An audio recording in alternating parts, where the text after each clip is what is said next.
Bonjour à tous, bonjour à toutes. Je vous espère en forme. N'hésitez pas à me dire si vous me voyez, si, vous m'entendez bien aussi, si vous avez aussi bien accès au petit chat à droite. N'hésitez pas à m'envoyer un petit message de soutien, parce qu'aujourd'hui est un jour particulier, parce que ça va être mon premier atelier que j'anime, tout seul avec Antilope. Et l'objectif de pourquoi vous êtes inscrit, c'est de pouvoir regarder les 12 heures qui limitent peut-être vos campagnes publicitaires aujourd'hui sur Meta. Merci pour les premiers messages. Charles, Claudia, je vois très bien vos messages. On va attendre un petit peu le temps que tout le monde se connecte, le temps que tout le monde arrive. Et déjà, en attendant, si vous pouvez m'envoyer des petits messages pour me dire si aujourd'hui, est-ce que vous faites déjà de la publicité? Est-ce que vous avez déjà commencé? Est-ce que vous avez un petit budget? N'hésitez pas à me dire déjà des premiers messages, comme ça me donne un peu une idée de prendre quel exemple prendre, un peu une idée de quel budget vous avez pour savoir, pour adapter un peu ma présentation. Bonjour Guy, bonjour Fernand, bonjour Noéline, salut Cynthia. Si tout fonctionne bien, c'est vraiment parfait. Je vais commencer la présentation. Continuez toujours à m'envoyer des messages, continuez à m'envoyer des messages, ça va me donner beaucoup de force à savoir qu'il y a du monde qui me regarde, donc continuez, allez-y. Je vais commencer ma présentation pour parler, donc, comme je vous ai dit, des 12 heures qui limitent peut-être vos résultats et vos campagnes publicitaires sur Meta.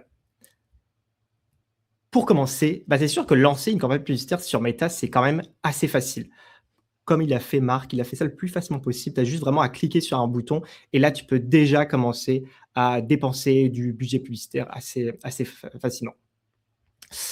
Mais quand en fait vient le temps d'optimiser et d'augmenter ton budget, c'est là où ça devient peut-être un peu plus compliqué. Tu hésites, tu ne sais pas si tu fais la bonne chose. Et un peu la façon que je vois tout le temps quand on commence à diffuser des publicités, c'est tu appuies sur activer. Là, ton budget, il commence à se dépenser. Et là, tu commences à regarder toutes les 10 minutes sur ton compte publicitaire pour savoir si tout se fait bien. Et là, à ce moment-là, tu hésites aussi. Tu te poses la question, est-ce que je fais la bonne affaire? Et là, tu commences à changer des trucs. C'est vraiment comme le stress du début. Et c'est le stress aussi quand on ne sait pas si une campagne fonctionne ou pas. Et c'est vraiment la raison pour laquelle j'ai fait cet atelier. Le but, ça va être de regarder les 7 erreurs techniques que je vois le plus souvent dans un compte publicitaire. Qu'est-ce que je vois qui pourrait être amélioré assez souvent. Et on va regarder aussi les 5 erreurs créatives que je peux voir, les choses qu'on oublie quand on crée les publicités.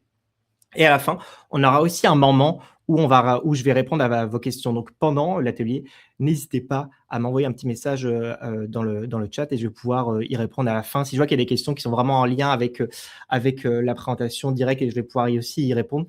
Mais n'hésitez pas à déjà commencer à poser vos questions. Un peu pour parler de nous, un peu pour parler de Antilope avant de commencer. Nous, on est une agence Antilope. On est une équipe de 5. On accompagne pas mal de e-commerce, mais aussi des formateurs en ligne. Et on fait de la publicité depuis maintenant plus de 7 ans sur Meta, sur Google Ads, sur TikTok, sur Pinterest, sur tous les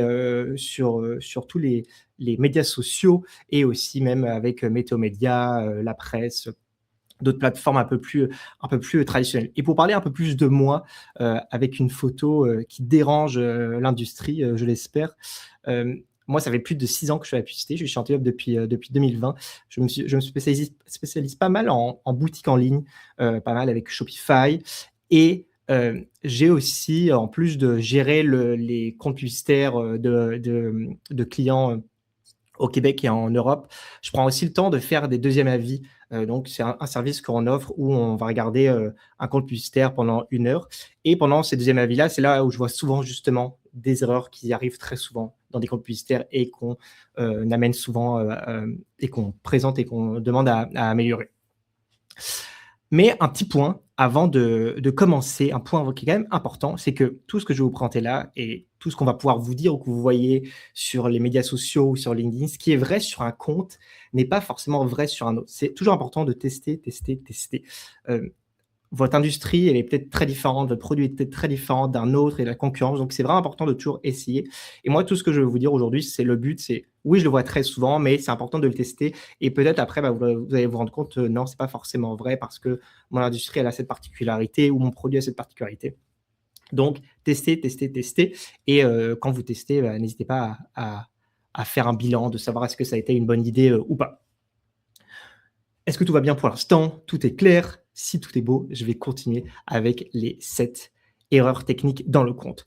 Je commence avec l'erreur la plus simple, mais que je vois vraiment encore trop souvent. L'erreur, c'est de choisir le mauvais objectif pour ta campagne. Ce qu'on me dit souvent, c'est: «Ouais, mais là, j'ai pas mis un bon objectif, mais j'ai ramené plein de clics sur mes publicités». Mais ça, c'est vraiment le truc basique de si tu veux faire, par exemple des ventes, il faut vraiment mettre comme objectif vente, achat à ta campagne. Éviter d'aller sur un objectif de amener des clics, amener, juste des vues de page. Si vous cherchez à faire des ventes, objectif vente. Si vous cherchez à augmenter votre liste courriel, bah là, mettez objectif lead. C'est vraiment une erreur que je vois vraiment souvent et quand vous, créez votre première campagne ou quand vous créez vos campagnes en général, mettez toujours l'objectif de ce pourquoi vous voulez créer votre, campagne et c'est ce pourquoi vous faites de la publicité. Donc ça, c'est encore une erreur que je vois très souvent, qui paraît très simple, mais que je vois encore souvent comme je vous ai dit.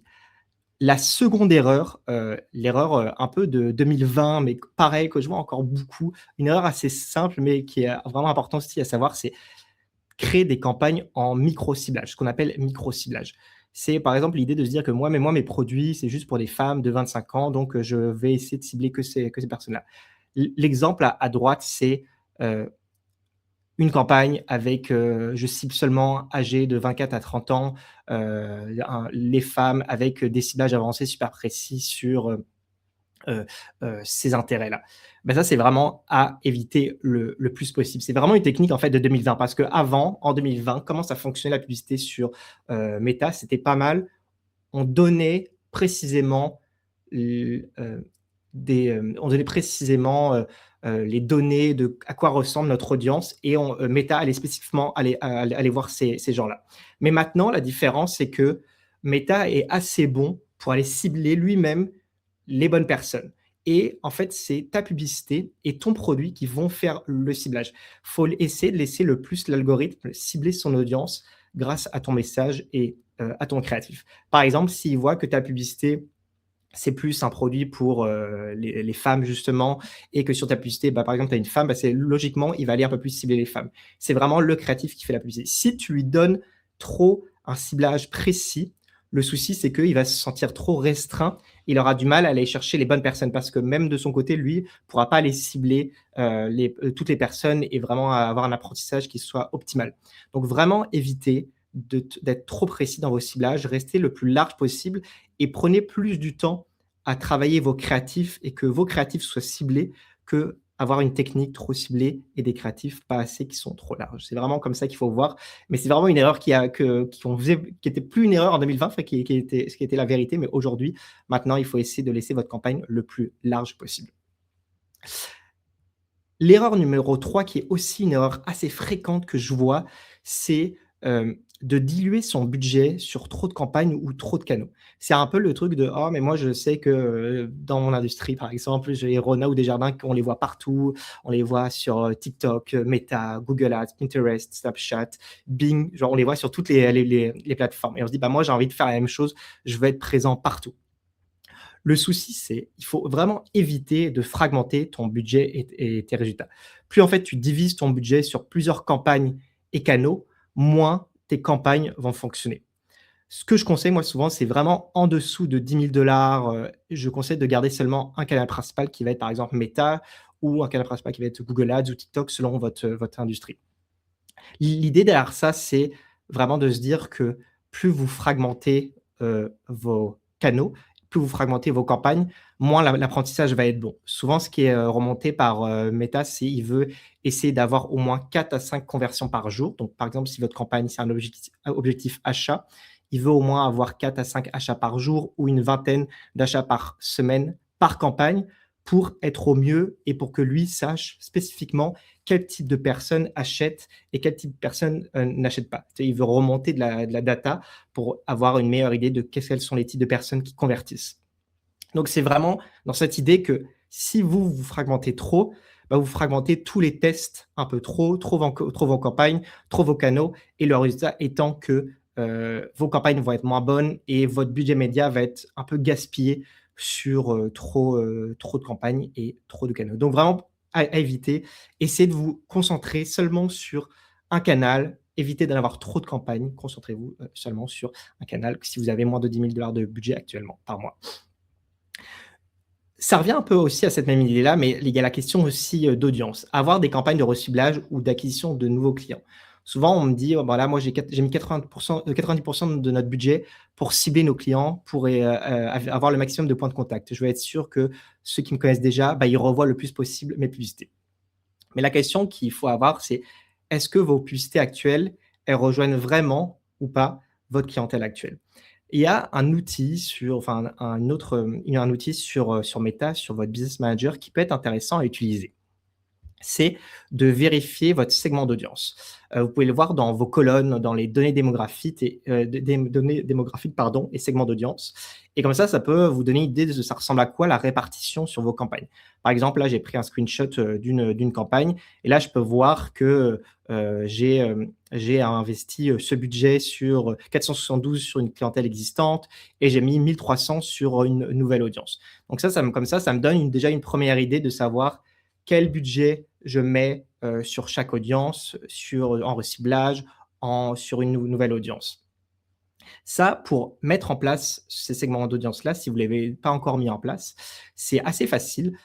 Vous avez dans vos outils, dans vos paramètres publicitaires, là, j'ai encore mis un screenshot là, vous pouvez voir, il y a comme un porte-voix, comme vous pouvez voir dans mon screenshot à droite, il y a un porte-voix qui vous permet de définir c'est quoi vos audiences engagées et définir c'est quoi votre clientèle existante. Moi, ce que je mets souvent dans mon audience engagée, ça va être ceux qui interagissent avec ma page, avec mon profil, ceux qui interagissent avec, mon site web, les visiteurs de site web, ceux qui, ajoutent au panier, tous ces éléments, je vais les ajouter, et ceux aussi qui s'inscrivent à, mon infolettre.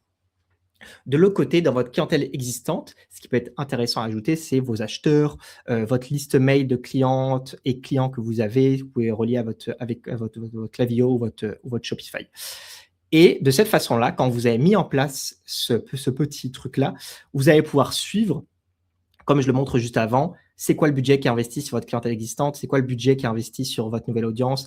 C'est quoi votre budget qui est investi sur l'audience engagée? Et c'est quoi les résultats de chacune de ces audiences-là? Donc, c'est quand même un bon outil facile à mettre en place qui va vous permettre de vous donner une bonne idée de savoir comment votre budget est réparti actuellement sur vos campagnes.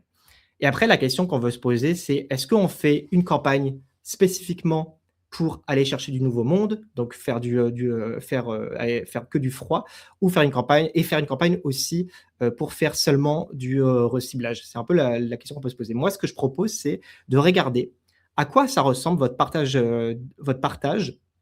avec le segment d'audience que vous venez de faire. Donc, par exemple, si vous avez un budget, de moins de 5 à 6 000 par exemple par mois, bah, faut avoir qu'une campagne, et là, vous regardez ça ressemble à quoi votre partage sur le segment d'audience. Est-ce qu'il y a trop de budget qui est mis sur votre clientèle existante? Est-ce qu'il y a trop de budget qui est mis pour aller chercher, une nouvelle audience? Vous regardez ça ressemble à quoi votre partage. Et vous pouvez regarder aussi si vous avez un budget de moins de 5 000 par mois. Moi, je déconseille peut-être d'avoir, 2 campagnes. Une campagne pour, aller chercher du nouveau monde, et une campagne pour aller faire du reciblage. Le souci un peu que j'ai avec ça, c'est, je reviens un peu à mon point d'avant, il faut éviter de fragmenter trop vos campagnes. Parce que si vous fragmentez trop, votre campagne a moins de data à remonter, donc elle risque d'être un peu moins performante aussi.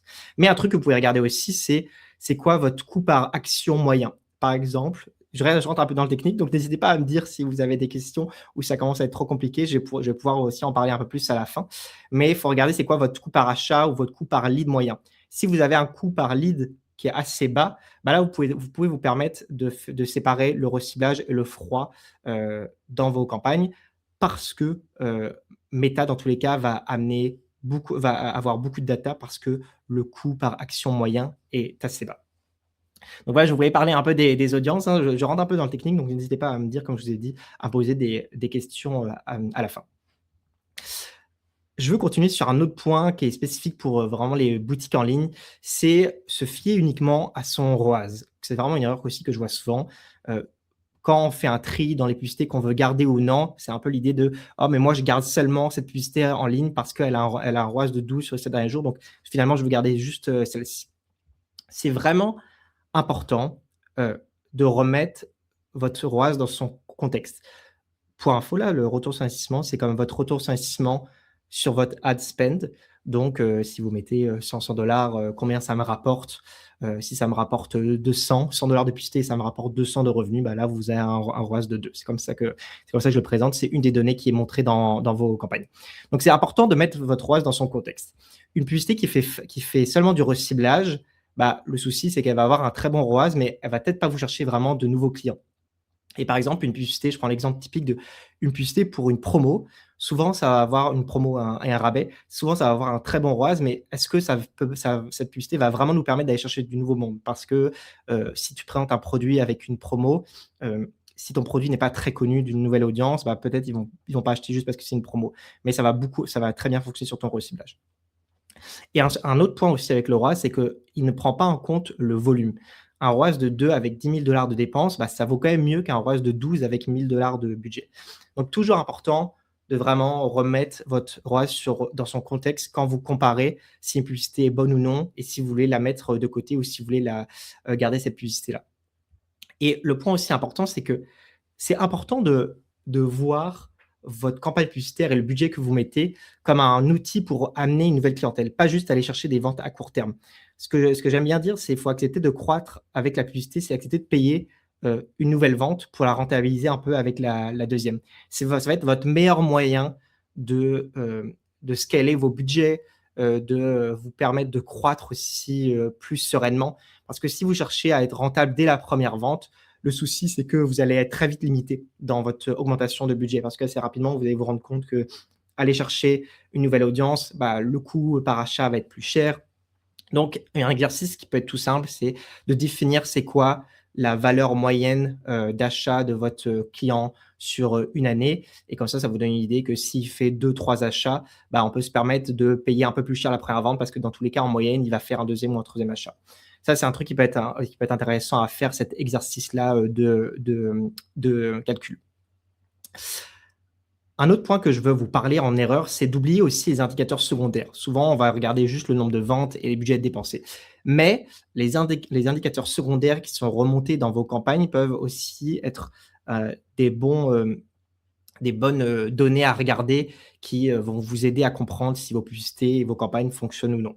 Par exemple, moi, il y a, on va dire, 3 données que je regarde assez rapidement quand j'ouvre mon compte publicitaire. C'est le CTR. Donc le CTR, c'est le taux de clic que vous avez sur votre publicité. Ça se représente en pourcentage. Et finalement, la réponse toute simple, c'est plus ton CTR il est haut, plus ta publicité elle est performante. Si vous avez un CTR sur votre publicité qui va être de 1,5-2%, vous avez une publicité qui est performante. Si vous avez un CTR qui est moins de 0,5%, ça veut peut-être dire que finalement, votre publicité fonctionne moyennement et il y a peut-être des choses à revoir ou tester une autre publicité. Une autre donnée que je trouve aussi intéressante à regarder, c'est le coût de diffusion avec le CPM, donc le coût par 1000. Combien ça vous coûte d'atteindre 1000 personnes? S'il augmente trop, ce coût par diffusion, si vous voyez que celui-ci est assez élevé, ça veut peut-être dire que votre publicité, bah, elle n'a pas trouvé son audience. Et qu'au final, Meta a de la difficulté à trouver la bonne audience. Et ça vous donne aussi une idée de c'est quoi la moyenne du coût sur l'année. Par exemple, ce qu'on voit souvent, c'est qu'en novembre et décembre, le coût de diffusion sont souvent un peu plus élevés parce qu'il y a plus d'annonceurs sur la plateforme qu'en janvier ou en juillet où c'est des périodes qui sont un peu plus tranquilles. Les coûts de diffusion sont un peu moins élevés. Donc ça, ce CPM aussi, ça vous donne une idée de ça veut dire combien ça nous coûte d'aller toucher du nouveau monde. Et aussi, dans vos campagnes publicitaires, vous pouvez regarder aussi le nombre d'ajouts au panier et paiements initiés. Ça peut être intéressant pour comprendre s'il y a un intérêt pour vos produits ou s'il quitte la page directement après l'avoir visité. Donc ça, c'est aussi des choses que vous pouvez regarder quand vous regardez vos campagnes. C'est quoi votre CTR sur les publicités? C'est quoi votre coût de diffusion, votre CPM? Et c'est quoi le nombre d'ajouts et paiements initiés que apportent vos publicités? Un autre point, et ça va être un peu le dernier point technique avant de rentrer dans le côté créatif. Il faut essayer de prendre aussi un pas de recul sur ce que nous dit Meta. En fait, il faut éviter de faire trop confiance à Marc. C'est important toujours de mettre dans son contexte les résultats que vous allez avoir. Est-ce qu'au final, avec le budget que vous avez mis sur le dernier mois, est-ce que vos ventes augmentent réellement? Sur votre Shopify, par exemple, vous pouvez aller voir les données sur votre Google Analytics si vous l'avez mis en place. Regardez aussi c'est quoi le taux de conversion de votre site, à quel point aussi il a évolué depuis que vous faites de la publicité. Et ce qu'il faut aussi garder en tête quand vous faites de la publicité en ligne, c'est que, bah, Meta peut être, généreux aussi sur son attribution. Comment ça fonctionne? C'est que, heu, si quelqu'un voit une publicité, clique dessus et s'il achète, par exemple, le lendemain ou dans les 7 prochains jours, bah, Meta va s'octroyer cette vente. Il va dire: «Bah, c'est à moi», il va remonter une vente. C'est en fait une attribution, ça s'appelle 7 jours click, 1 jour view, parce que aussi si quelqu'un voit une publicité mais ne clique pas dessus et achète sur votre site le jour même, bah, Meta va aussi s'attribuer cette vente. Donc ça se peut aussi qu'il soit un peu plus généreux sur sa vraie performance aussi. Mais de l'autre côté, il peut aussi y avoir un tracking qui va être bloqué. Si, vous avez bien mis en place aussi tous les éléments de la loi 25 sur la protection des données, normalement, il y a quelqu'un qui va arriver sur votre site, il peut refuser d'être suivi quand, il va sur votre site. Donc les données sont bloquées et on ne pouvait pas suivre, la vente. Donc c'est toujours important d'avoir ça aussi en tête que, les données, c'est toujours important de finalement de les mettre en parallèle avec, vos vrais résultats, vos résultats Shopify et GoAnalytics. Un outil, et un petit bonus que je vous partage aujourd'hui et que je trouve vraiment bien pour analyser vos résultats quand vous faites de la publicité en ligne, c'est d'ajouter un formulaire après achat. Ça paraît tout bête là, mais c'est peut-être quelque chose que vous avez déjà vu si vous faites des achats en ligne. C'est, un formulaire post-achat, c'est, après un achat, d'ajouter un formulaire où vous posez des questions heu, auprès de la personne qui vient d'acheter.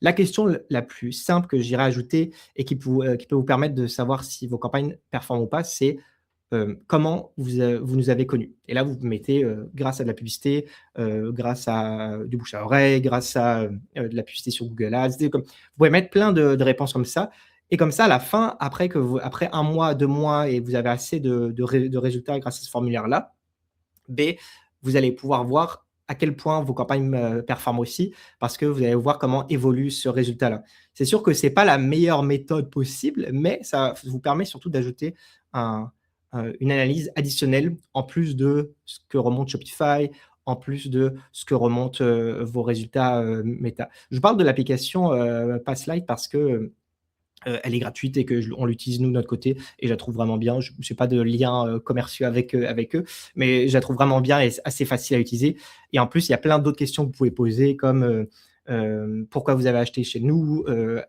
Pour qui avez-vous acheté, ce produit-là? Ça vous permet de mieux aussi connaître, votre audience aussi. Donc je vous conseille vraiment des formulaires après achat. C'est un bon moyen de continuer à apprendre, vos clients et de savoir d'où provient aussi vos ventes. Ça termine un peu ici tout ce que je veux dire du côté de technique, mais un peu pour faire le tour sur le côté technique, plus vous restez large dans votre ciblage, mieux ça va être. Essayez de laisser le plus de place possible dans, le ciblage à Meta et concentrez-vous surtout sur les créatifs et c'est là, c'est ce dont on va parler, maintenant. Les créatifs, c'est super important dans vos campagnes publicitaires et c'est là où j'essaierai de mettre le plus de temps. Enlevez-vous le stress du côté technique des campagnes publicitaires. Concentrez-vous surtout sur le créatif. La première erreur que je vois, vraiment trop souvent et qui est importante quand on fait ces, premières publicités, c'est des messages publicitaires qui sont trop larges et qui parlent à beaucoup de monde. Par exemple, bah, je présente juste mon produit, si mes clients ils l'aiment, ils vont l'acheter. Non, c'est pas ça. Il faut vraiment éviter qu'une publicité parle vraiment à trop de monde. Heu, il f Plus en fait vous allez être spécifique dans votre publicité, plus vous avez des chances de toucher votre clientèle avec le bon message. Différentes publicités doivent parler en fait à différents, personas. Évitez de parler juste, de votre produit, essayez de répondre à la problématique qu'a votre clientèle habituelle, qu'a votre persona. Un exercice que je trouve vraiment intéressant à faire avant de faire vos premières publicités, c'est tout simplement, bah, définir il ressemble à quoi votre persona et c'est quoi ses problèmes. Par exemple, les questions à se poser, c'est: qui est votre persona? À quel problème, répond, le produit? Comment la personne va se sentir après l'achat? Quels bénéfices il va tirer, après son achat? Est-ce que vous avez aussi des histoires de clients qui ont utilisé votre produit, des avant-après? Donc essayez comme de vous définir c'est quoi votre persona ou vos personas que vous avez pour, vos produits et ensuite, bah, vous pouvez tester des angles différents.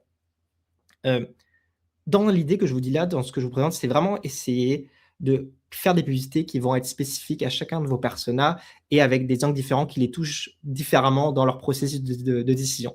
Par exemple, d'avoir des publicités storytelling pour votre persona. Donc là, vous racontez, comme je vous ai dit, l'histoire de quelqu'un qui a acheté votre produit, comment il s'est senti après et ce que ça a changé dans sa vie. Ça, c'est un angle à tester pour une publicité.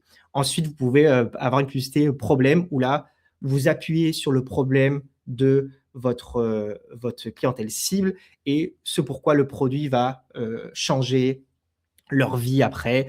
Ensuite, il peut y aussi avoir un angle sur le prix, mettre de l'avant le prix de votre produit, ce pourquoi il coûte ce prix-là, est-ce que ça apporte, mettre de l'avant aussi le bénéfice de votre produit, est-ce que ça apporte aussi à votre clientèle, ainsi de suite, ainsi de suite, ainsi de suite. Donc, vraiment dans cette idée-là, c'est essayer d'être le plus spécifique dans, vos créations parce que plus vous allez parler à un personne en particulier, plus vous allez avoir des chances, que la publicité fonctionne. Si vous êtes trop large, ben, finalement, ça parle à trop de monde et les gens vont moins se sentir interpellés par, la publicité. Un autre point aussi, que je vais vous parler sur le nombre de publicités qu'on veut avoir. Avoir moins de 5 publicités en diffusion et ou même de garder seulement sa meilleure publicité, c'est pas tant une bonne idée. Essayez d'avoir pas mal de publicités en diffusion. Comme je vous ai montré avant, je vous ai déjà montré des exemples d'angles et de différentes personnes à qui parler. Essayez d'en avoir plusieurs publicités toujours en diffusion. En fait, la variété créative, ça va permettre aussi de parler, à une nouvelle audience à chaque fois et de les toucher pendant tout leur processus de décision. Par exemple, quelqu'un va voir une première publicité de vous qui va parler du storytelling de quelqu'un qui a acheté votre produit. Ensuite, il va y avoir une publicité qui parle du prix. Donc, vraiment d'avoir différents angles et éviter finalement d'avoir juste une publicité parce que même vous là, dans votre processus d'achat, quand vous voyez un produit par exemple, si vous voyez une publicité qui est toujours la même, ça vous intéresse. Vous risquez de peut-être être interpellé la deuxième fois, mais la deuxième, troisième, quatrième fois, ça aura plus d'intérêt et en plus, une publicité va parler que d'un point, mais finalement, c'est intéressant d'amener différents points. Donc, c'est intéressant d'avoir vraiment une grande variété créative et que chaque créatif supplémentaire est un moyen de tester un autre angle pour votre ciblage. Là, je mets aussi des exemples dans votre variété créative de concepts. Donc là, ça va être par exemple des vidéos, des photos juste de votre produit, des catalogues aussi de votre produit, des statiques en bas à droite avec un petit montage dessus. Mais essayez vraiment de multiplier le type de créatif que vous allez avoir et d'en avoir le plus possible. Un autre point aussi important, c'est, d'avoir que des publicités statiques justement en diffusion si vous avez juste des images parce que, vous n'aimez pas trop les vidéos. En 2026, il faut vraiment c'est absolument très, très important d'avoir des vidéos pour vos publicités. Même avant 2026, d'ailleurs, c'est aussi très important d'en avoir, depuis même 2024, même 2023, d'en avoir déjà des vidéos. Donc ça, c'est quelque chose de très important à pas oublier. Si vous n'êtes pas très à l'aise à faire de la vidéo, il y a plein de moyens de faire des vidéos différentes, mais gardez en tête qu'il faut en avoir pour vos publicités. Ça va être le meilleur moyen aller chercher des résultats et aller chercher des ventes. Plusieurs façons de faire des publicités vidéo. On va parler d'abord des UGC. Les UGC, c'est des vidéos de votre clientèle ou de une ou un créatrice de contenu qui représente votre clientèle. Là, j'ai mis différents exemples avec des vidéos de différentes clientèles qui parlent finalement de l'expérience de leurs produits. Si je clique ici, je ne sais pas si vous voyez ma vidéo. Non, je ne pense pas. C'est pas très grave. Mais c'est vraiment des exemples du UGC. J'imagine que vous en avez sûrement vu. C'est un témoignage de quelqu'un qui va dire ah bah ce produit-là a changé ma vie ou on essaye ensemble ce produit pour voir comment il fonctionne. Donc ça c'est quelqu'un d'extérieur à l'entreprise qui parle de votre produit ou de votre service. Donc on appelle ça des UGC. C'est vraiment très efficace parce que ça permet d'apporter un peu une preuve sociale à vos campagnes, à vos publicités d'un avis extérieur et ça aide aussi à la confiance de votre ciblage en votre marque. Donc c'est quelque chose d'intéressant à utiliser. En plus, ça vous évite de vous le faire vous-même si vous n'êtes pas à l'aise à le faire, mais vous pouvez le faire auprès d'une créatrice de contenu ou d'une clientèle. Vous pouvez leur envoyer des produits. En échange, ils vont vous fournir des vidéos. Important quand vous faites des UGC, essayez de laisser le plus de liberté possible à la personne qui va le créer pour que la vidéo soit la plus naturelle possible. Et quand vous faites une vidéo de ce type-là, plus elle est basique, je vais dire, avec assez peu de montage, plus elle risque d'avoir des bonnes performances. Évitez de faire une vidéo qui ressemble trop à une publicité. Plus naturel, mieux ça va être. Donc, ça vous évite en plus le stress de dire: «Ah mais là, si je fais des vidéos, j'ai besoin d'un studio qui va faire ou une agence qui va m'occuper de faire des super vidéos». C'est pas forcément nécessaire pour l'instant, en tout cas. Ah, bah, finalement la vidéo fonctionnait. Non, c'est pas grave.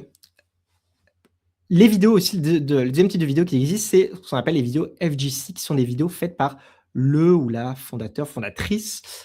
Ça, c'est tout simplement vous, qui parlez ou quelqu'un, une ou un employé dans votre entreprise qui va parler du produit en tant qu'entreprise. Donc, il va parler de présenter son produit, présenter une nouveauté, présenter aussi l'histoire de l'entreprise, pourquoi ça existe, répondre aussi aux avis clients. Ça, c'est quelque chose qui fonctionne, qui est bien et qui est facile à faire. Vous prenez un avis d'un client et vous en parlez dans une vidéo de 15-30 secondes. Vous pouvez parler aussi d'une anecdote sur l'entreprise. Vous pouvez tester aussi un produit en live. Nous, on a essayé d'en faire vraiment beaucoup avec différents angles parce que c'est vraiment un bon moyen d'aller chercher du nouveau monde et une nouvelle clientèle en passant par la vidéo. Je pense que là, je vais pouvoir vous montrer l'exemple. Oui, c'est vrai. Si tu veux magasiner un cadeau, tu peux le prendre sur Amazon, mais en achetant chez Shop Moi Ça, t'encourages une entreprise d'ici. Salut, moi c'est Rox, je suis la cofondatrice des boîtes Shop Moi Voilà, Ça. c'est vraiment des vidéos qui sont assez simples et je préfère que vous les fassiez sans forcément que ce soit parfait, que de ne pas le faire en attendant à faire quelque chose de parfait. Vous allez voir que quand vous allez tester une vidéo, par exemple, vous présentez un produit, une nouveauté, vous allez voir si ça fonctionne. Si ça fonctionne bien, tant mieux. Vous allez pouvoir en faire d'autres pour d'autres produits et ça vous offre une multitude de tests à faire. Donc, essayez, essayez, essayez. Une différente façon de faire des vidéos qui est encore plus simple que tout ce que je vous ai montré avant, qui est quand même pas mal un premier baby step à faire, c'est de faire des vidéos B-roll avec des rushs de vos produits. Ça peut être tout simplement, par exemple, une vidéo de votre produit avec du texte dessus. Donc là, vous filmez votre produit avec des images sans forcément avoir de son dessus. Et là, vous mettez un texte dessus qui permet de convertir aussi, à en apprendre plus sur votre produit.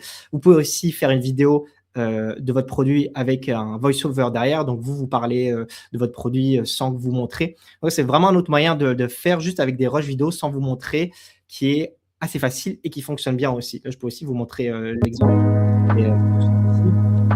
Là, on voit des autocollants derrière, un petit message dessus. Et en plus, ce qui est bien avec ce format-là, c'est que vous pouvez en faire 10, 15, 20 assez facilement. Pareil, avec plein de textes différents dessus, voir quel texte fonctionne mieux, quel fond vidéo fonctionne mieux aussi, et pouvoir en créer d'autres par la suite. Un autre point, quand vous créez vos publicités, qui est super important aussi, avoir des publicités qui respectent trop votre charte graphique. C'est un peu le truc de moi, mes publicités, je les ai faites avec mon graphiste qui est assez occupé aussi de faire ma charte graphique. Donc, je vais être sûr que mes publicités respectent le plus possible ma charte graphique. Ça, c'est vraiment le meilleur moyen d'avoir les CTR, donc les taux de clic les plus bas possibles sur votre publicité. Essayez de multiplier le plus possible les concepts de vos publicités et évitez d'être trop proche de votre charte graphique. Votre charte graphique, elle est super bonne pour vos produits, votre site, pour en fait des personnes qui vous connaissent déjà, qui sont déjà dans la marque. Mais si vous avez une charte graphique et vous êtes trop,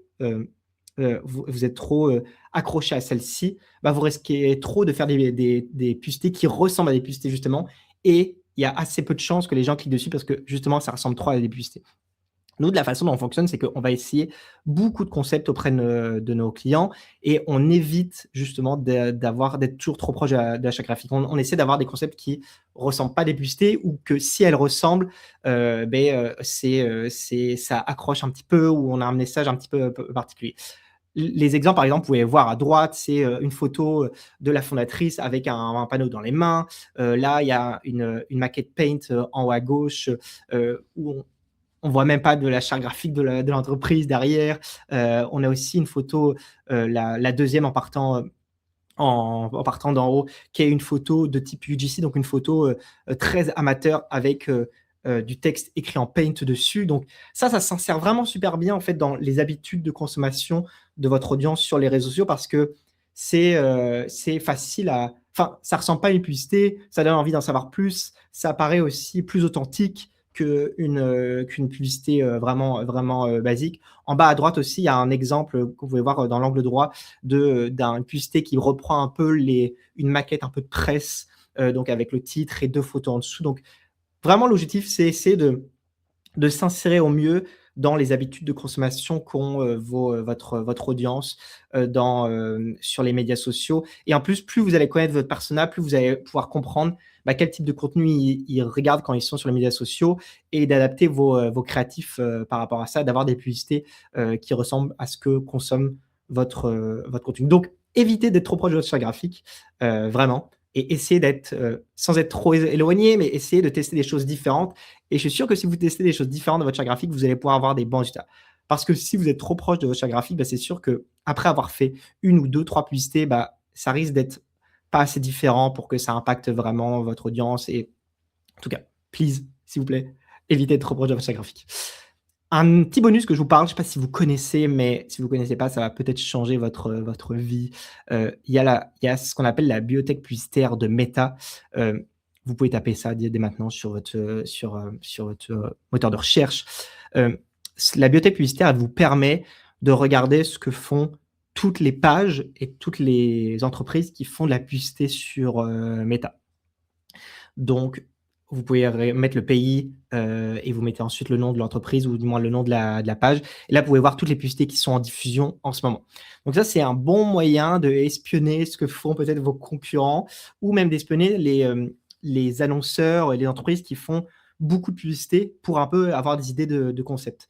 Moi, par exemple, ce que j'aime bien regarder, c'est ce que fait Good Protein au Canada. Ils font énormément de créatifs publicitaires, ils ont beaucoup de concepts différents. Donc, vous pouvez comme ça aller voir, aller un petit peu regarder ce que font ce type d'entreprise et ça va vous permettre d'en avoir des tonnes. Un petit truc que j'aime bien regarder, c'est regarder la publicité qui est en diffusion depuis le plus longtemps possible. Vous pouvez aller tout en bas et il y a toujours marqué en diffusion depuis octobre, novembre, ou comme ça, dépendant de la date, parce que si une publicité est en diffusion depuis longtemps, c'est que normalement, c'est une publicité qui fonctionne bien. Des publicités qui sont là que depuis peu de temps, c'est sûr que le risque, c'est qu'elles viennent d'arriver, donc elles ne sont pas vraiment encore testées. Donc, faites une liste de tous vos concurrents ou des gros annonceurs qui existent dans votre domaine aux États-Unis, en Europe, au Canada, et allez voir de temps en temps, une fois par mois, les publicités qui sont en diffusion. Vous allez voir, ça va être un énorme plus pour vos publicités. Le dernier point et la dernière erreur qui va un peu conclure cet atelier-là avant de répondre à vos questions. D'ailleurs, n'hésitez pas à continuer à poser vos questions. Je vais y répondre juste à la fin de cette dernière erreur, pardon. C'est les avis de clients. C'est un peu le truc mais moi, je me concentre surtout de répondre aux avis négatifs. Les avis clients, c'est vraiment une mine d'or pour vos publicités et même pour votre entreprise en général. Ça vous permet déjà de mieux comprendre votre persona, à quoi il ressemble, c'est quoi ses raisons d'achat, comment il s'est senti après l'achat aussi. Et ça permet aussi de rassurer votre prospect. C'est-à-dire, oui, mais il y a des vrais achats. En plus, la personne qui a posté ce message, elle ressemble un peu à la situation dans laquelle j'étais. Et ça permet aussi d'ajouter finalement tout simplement de la preuve sociale dans les points de contact avant la vente.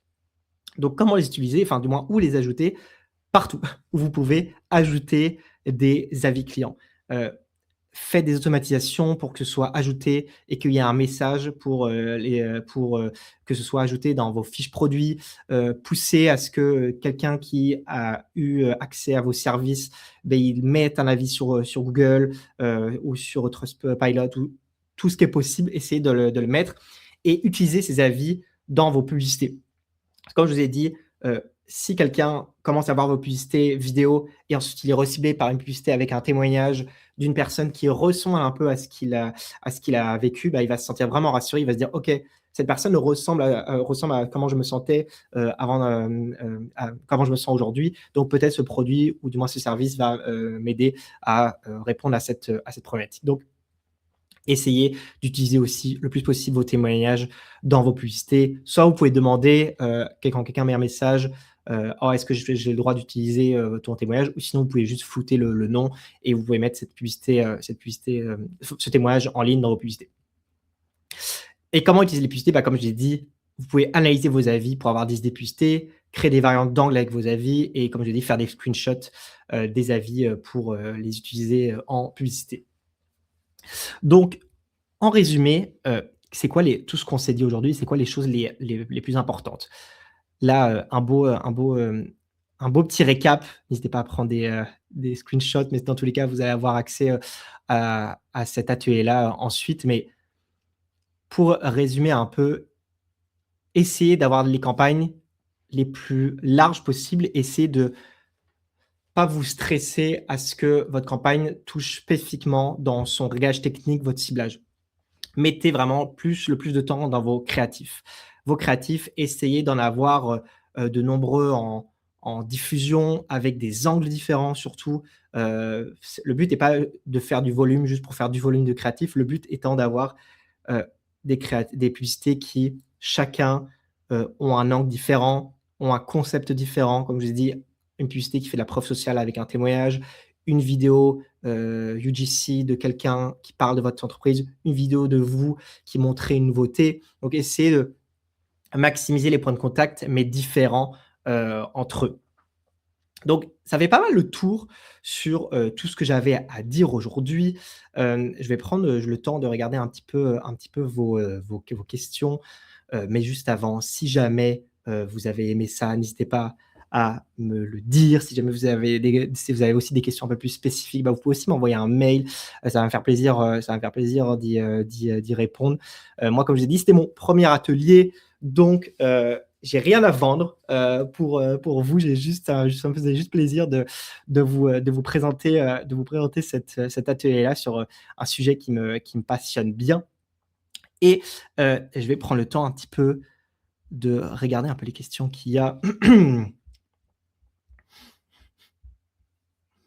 Je vais afficher cette première. Tu parles des publicités qui restent longtemps. Combien de temps vous laissez? Les miennes s'essoufflent après 15 jours, on dirait. Beh, ça, c'est vraiment un point qui est aussi intéressant à suivre. Bah, ça se peut aussi qu'il y ait une fatigue publicitaire sur, tes publicités qui peut se créer. Ça demande souvent un petit peu de volume pour essayer toujours d'augmenter ses budgets. Souvent, si on veut mettre un peu plus de budget en publicité, bah, là, ça demande d'avoir un peu plus de créatifs. Mais nous, des fois, on a des publicités qui vont tenir 2 à 3 mois en ayant vraiment de bonnes performances. Mais l'idée, c'est de continuer à en tester d'autres. Et si tu as une publicité qui a très bien fonctionné pendant 10-15 jours, bah, peut-être le petit truc à faire, c'est de la décliner. C'est-à-dire que tu peux, par exemple, tu as une publicité qui avait cet angle-là et qui ressemblait qui avait une photo derrière ou autre chose. Bah, là, ce que tu peux faire, c'est reprendre cette publicité-là, changer un élément, dessus, donc c'est-à-dire la décliner. Donc tu recrées pas une nouvelle publicité en tant que telle, mais tu te bases sur une publicité qui a bien fonctionné pour en créer de nouvelles. Ça, c'est souvent le meilleur moyen pour faire vivre une publicité très longtemps parce qu'en fait, tu déclines une publicité qui a de bons résultats. Comme j'ai dit, c'est d'essayer de définir ta publicité par un angle. Quel angle elle avait? C'était quoi son concept? Est-ce que c'était plus une vidéo ou autre? Et là, tu dis, bah, là, on dirait que la publicité qui a cet angle-là et qui est une vidéo, bah, là, elle fonctionne bien, donc je vais la décliner dans autre chose en changeant, par exemple, la vidéo derrière ou en changeant le texte qui est dessus. Tu sais, comme des petits éléments que tu peux faire. Ça permet de la tourner le plus longtemps possible et essayer de presser le plus possible cette publicité-là. Oh, merci pour tous vos messages, c'est vraiment gentil. Waouh, je ne connaissais pas la bibliothèque publicitaire. Où aller? Bah, super, je vois que Patrick a envoyé le lien, donc c'est excellent. Les vidéos, elles devraient être de quelle longueur? Moins de 15 secondes, moins 30 secondes. B, ça revient un peu à ma 3e, 4e slide. Tester, tester, tester, tester. Moi, souvent, ce que je vois en général, c'est qu'une vidéo de 30 à 40 secondes, ça fonctionne souvent mieux, mais c'est un peu la question, c'est tester, essayer de voir ce qui fonctionne bien, parce que ça se peut que pour certaines personnes qui apprennent à vous connaître, une vidéo qui va durer 15-20 secondes, bah, elle va faire du sens. Mais après, une personne qui a 2 doigts de faire l'achat, bah, peut-être il a besoin d'être un peu plus rassuré, donc il aura besoin d'une vidéo d'un peu plus longue qui rentre un peu plus dans les détails. Donc, c'est important de tester, d'en avoir plusieurs. Et ça fait partie aussi des différents tests que vous pouvez faire. Tester une vidéo de 15 secondes, tester une vidéo de 1 minute et la regarder. C'est laquelle qui performe le plus en termes de CTR, en termes de résultats de nouveaux clients, comme je vous ai dit, ça c'est des choses à regarder. En termes de budget dépensé aussi, ça c'est plein de choses que vous pouvez aller voir.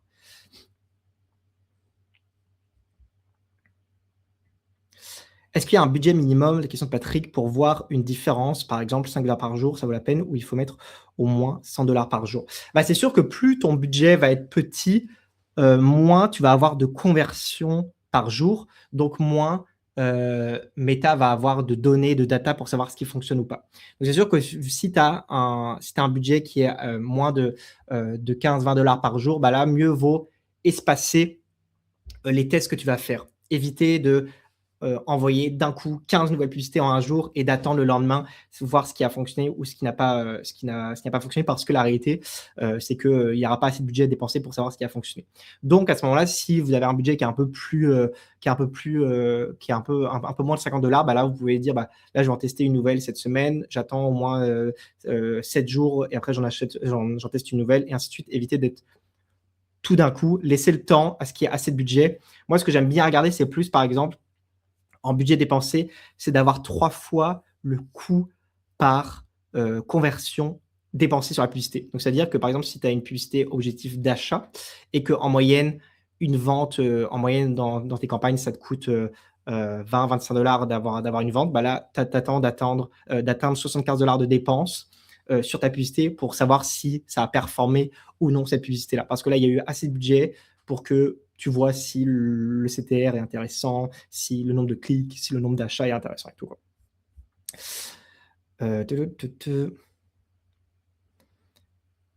Merci pour tous vos messages. 500 par mois, est-ce que c'est ridicule? Non, il y a vraiment rien de ridicule. En fait, l'idée, c'est vraiment, bah, commencer avec un budget déjà qui ne vous mette pas en difficulté aussi. Tester avec un budget qui vous permet d'essayer, voir si vous avez des premiers résultats. Et la seule différence qu'il y a quand on a un budget, comme je vous ai dit, qui est un peu plus petit, c'est de prendre le temps, de faire vos tests un peu plus espacés. Comme je l'ai dit, attendre qu'il y ait assez de budget qui soit dépensé avant de tester une nouvelle publicité. Si vous en essayez trop d'un coup, bah, vous n'aurez pas vraiment une idée de savoir ce qui performe ou ce qui ne performe pas. Je pense que j'ai pas mal répondu à une grosse partie des questions. Ah, il y avait peut-être une question de Claudia qui était intéressante sur les objectifs de dons. Bah, je ne sais pas c'est quoi je sais pas c'est quoi comment il est réglé ton site, mais en général, je pense que tu vas pouvoir donner comme un objectif de vente dans tes campagnes et je pense que ça va être la meilleure chose. La seule différence, c'est qu'il y aura un petit truc technique à faire, c'est de faire le lien entre Meta et entre le site pour que au moment où quelqu'un a fait l'achat, quand il arrive sur la page de confirmation, tu mettes objectif vente dessus. Comme ça, Meta il va savoir que toutes les personnes qui viennent de passer sur cette page, là, ils ont atteint la vente. Donc comme ça, tu vas être sûr que toutes les données qui remontent, ce sont des données de gens qui ont fait un don et donc qui sont et qui vont et qui représente finalement ta clientèle ou du moins ton ciblage. C'est ce pourquoi je dis ça pour revenir un peu à ce que j'avais dit au début, c'est faut vraiment être sûr qu'on donne comme objectif ce pourquoi on fait la campagne et que Meta, il s'intéresse vraiment à ceux qui remplissent l'objectif. Parce que sinon, Meta, il est un peu feignant. Parce que si vous lui dites comme objectif, moi, je veux juste avoir des vues de page ou des clics, lui, il va chercher que des gens qui font des vues de page et des clics. Mais ces gens-là, ce pas des gens qui achètent, c'est juste des gens qui ont l'habitude de regarder des pages et cliquer sur des publicités.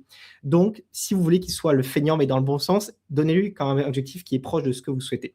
Donc là, si tu veux avoir des dons, faut que tu mettes l'objectif don et que la personne aille jusqu'au bout. Comme ça, là, Meta, il va dire, OK, ce type de personnes-là, ils font des dons. Donc, moi, pour que je remplisse mon objectif, il faut que je cible ce type de personnes-là. Donc, toujours important d'avoir un objectif qui est proche de ce que vous souhaitez vraiment. Tantôt, tu parlais d'un ciblage large au-dessus de 2 millions. Est-ce que ça va? Mais je pense qu'au-dessus de 2 millions, ça commence à aller. Vous avez un petit indice que vous pouvez regarder quand vous créez votre campagne. Il y a une couleur qui va s'afficher. Alors, encore une fois, Marc, il a fait ça bien. Mais il y a rouge, jaune, vert. Normalement, si vous êtes dans le vert, c'est que c'est assez large pour aller cibler pour aller cibler du nouveau monde. Donc, essayez comme d'être dans le vert pour que ça fonctionne mieux. Mais encore une fois, c'est vraiment un test aussi que vous allez pouvoir faire. Vous allez voir en mettant un ciblage large que ça donne. Mais moi, dans mon idée, c'est vraiment de vous dire concentrez-vous surtout sur les créatifs avant de vous concentrer sur le technique. Je vais répondre à une dernière question avant de vous quitter. Mais comme je l'ai dit, si vous avez des questions, vous pourrez m'envoyer aussi des mails et vous pourrez aussi m'envoyer un petit message sur LinkedIn. Ça va faire plaisir de les regarder.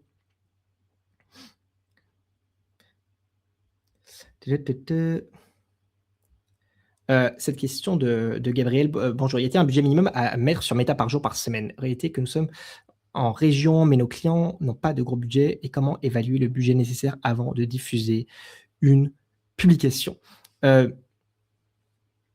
En fait, il n'y a vraiment pas de question de budget minimum. C'est vraiment une question d'atteindre ces objectifs ou non. Donc, encore une fois, vous pouvez tester avec un premier budget. Vous voyez ce que ça donne en termes de résultats. Si ça fonctionne, vous pouvez augmenter tout doucement.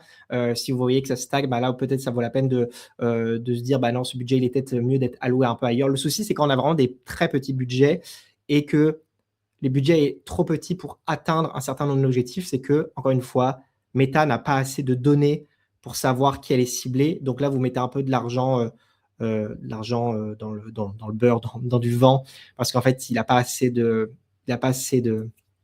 grains à moudre pour savoir ce qui fonctionne ou ce qui ne fonctionne pas. Donc, c'est pas un peu toujours ça la question. C'est est-ce que le budget minimum me permet d'avoir assez de conversions par semaine, donc d'avoir d'avoir 10 à 15 conversions par semaine? Si oui, tant mieux, on peut continuer. Sinon, bah, peut-être ça vaut la peine de mettre ce budget ailleurs parce que peut-être la publicité aujourd'hui n'est peut-être pas le plus adéquat. Bon, dernière question de Bruno. Après, je vais vous quitter. Quelle stratégie conseillerais-tu? Publier 7 jours, semaine avec 10 $ par jour ou 3 fois avec un budget de 25 $ par jour? Bah, c'est sûr que par rapport à ce que je comprends de ta question, moi, ce que je conseille, c'est d'avoir une campagne avec un budget défini et tu laisses cette campagne rouler. Donc, j'éviterais de séparer vraiment comme en 3 fois ou en 1 fois, mais juste d'avoir comme une campagne. Et dedans, dans cette même campagne, tu viens ajouter de nouvelles publicités. Donc là, par exemple, si tu te dis, bah, moi, je veux mettre 25-50 $ par jour dans une campagne, bah là, d'avoir ce budget-là, d'ajouter de temps en temps de nouvelles publicités dedans, mais pas de séparer, parce que encore une fois, si tu fragmentes trop tes campagnes, le nombre d'attaques qui est remonté est pas assez bon et donc tu risques de perdre en apprentissage et de pas avoir assez de résultats pour que ta campagne fonctionne vraiment. J'espère que ça répond un petit peu à ta question. Sinon, je vous souhaite une excellente journée. N'hésitez pas à me dire si vous avez aimé ça. Vous pouvez envoyer des messages à mon boss Charles pour lui dire que j'ai fait un très bon atelier. Ça va lui faire plaisir.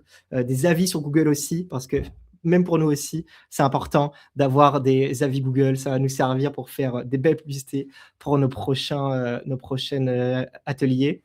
Et sinon, je vous souhaite une excellente journée. Vous allez avoir accès au replay.